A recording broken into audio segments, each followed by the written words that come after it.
మజ్జిగ ముక్కల పులుసు చూసారా, ఒక విజిల్ వచ్చి 2 విజిల్ రాకుండా ఉంటే ఇలా ముక్కలు ఉంటాయి. ఇప్పుడు దీన్ని పోపు పెడుతున్నానండి. పెట్టాను ఆయిల్ ఒక గరిటె అండి, ఎక్కువ అక్కర్లేదు. ఒక గరిటె నూనె వేసుకున్నాక కొంచెం ఆయిల్లో పెట్టి పోపులండి. ఇదిగోండి మెంతులు, ఆవాలు, జీలకర్ర, మినపప్పు ఇవి 4 వేసేస్తున్నాను. వేసిన తర్వాత కరివేపాకు, కొత్తిమీర, ఎండుమిరపకాయ కూడా వేస్తున్నానండి. ఇవన్నీ కలిపి వేసేస్తున్నానండి. చూడండి కొంచెం వేగాలండి. వేగాక ఎండుమిరపకాయలు వేయాలి, లేదంటే నలిపైపోతాయి ఎండుమిరపకాయలు.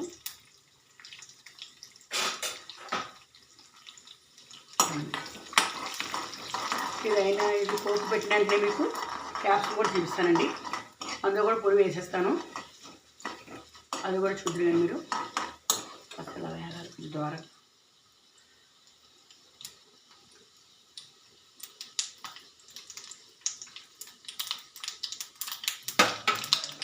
అలా చిటపట్టాడినప్పుడు ఎండుమిరపకాయలు వేయాలండి. ఇంకో కూడా వేయాలి, ఇంకో లేదు ఏం లేదు, ఎక్కువ అక్కర్లేదండి. ఇది ఇలా వెళ్తున్నానండి. ఇదిగోండి కరివేపాకు, కొత్తిమీర వేసుకొని స్టవ్ ఆరిపోతున్నానండి. వేయక మజ్జిగ ముక్కలు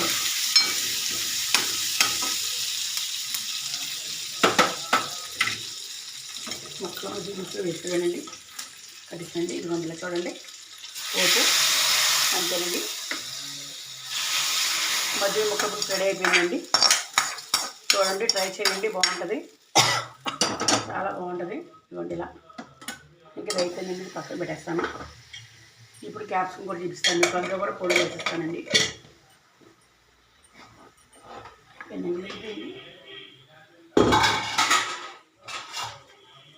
చూడండి క్యాప్సికం దాకా కలిపి ఉప్పు వేసి చెప్పాను కదండి. ఇప్పుడు చూడండి 5 నిమిషాలు అయిపోయి ఇలా అయింది క్యాప్సికం. చూడండి ఇలాగ అయిపోయింది. ఇప్పుడు ఇందులో నేను వేసేస్తానండి, కూరకారం అన్నీ వేసేస్తాను. చూడండి ఇలా అయింది కదా, ఇంకా మగ్గాలి. ఇలా మగ్గుతుండగానే కొంచెం మీకు ఇందాకే కారం ఉప్పు వేసినాయండి. ఇదిగోండి కారం కొంచెం ఎక్కువ అక్కర్లేదు, ఎందుకంటే అందులో కారం ఉంటుంది ఆల్రెడీ ఆ బొల్లో. తర్వాత శనగపిండి కూడా వేయాలండి ఇందులో.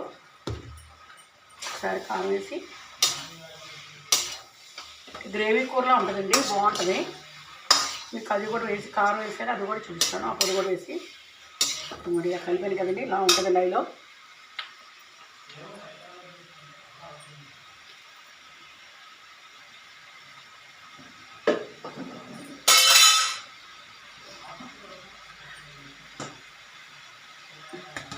ఇది కారం వేసాను కదండి, ఇలా కలుపుకోవాలి. ఒక్క నిమిషం ఆగాలండి, కారం పక్కగా దీనికి.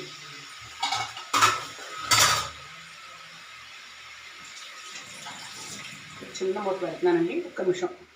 కొంచెం కారం పట్టాక ఇది వేయాలి. చూడండి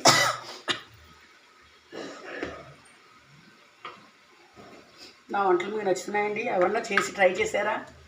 అలాగ ట్రై చేస్తే నాకు కొంచెం కామెంట్స్ పెట్టండి. మీరు చేశారు లేదా తెలియదు కదా.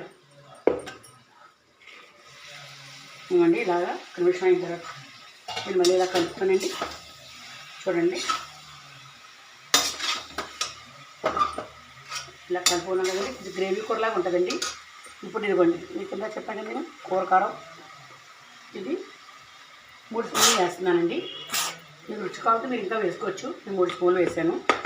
ఇది కొంచెం దగ్గరికి వేయక శనగపిండి కూడా వేయాలండి, అది కూడా చూపిస్తాను తర్వాత మీకు. నేను ఇలా కిందకి పైకి బాగా కలుపుకోనండి, అన్ని ముక్కలకి పట్టేలాగా.